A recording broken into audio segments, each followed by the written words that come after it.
अस्सलाम वालेकुम व्यूअर्स, कैसे हैं आप? उम्मीद करती हूँ खैरियत से होंगे। पाक न्यूज़ में मैं आपके साथ। तो एक खातून ने मीडिया के सामने पाक आर्मी फ़ौज को बेइज्जता कर दिया। कहने लगी कि ये जो आप कपड़े पहनते हैं वो भी हमारे पैसों से हैं।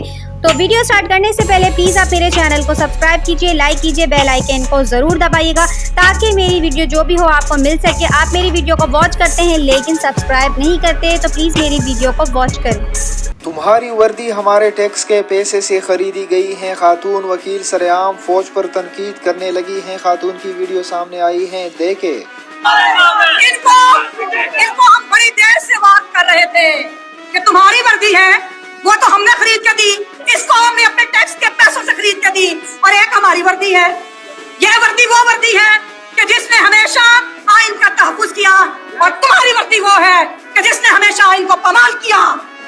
तो सुनिए आपने इन खातून की बात जो पाक आर्मी फ़ौज पर तनकीद कर रही हैं। अगर आप इन खातून की बात से सहमत हैं तो कमेंट बॉक्स में अपनी राय ज़रूर दीजिएगा और मेरे चैनल को सब्सक्राइब ज़रूर कीजिएगा। नेक्स्ट वीडियो में इंशाल्लाह हम ज़रूर मिलेंगे। अल्लाह हाफिज़।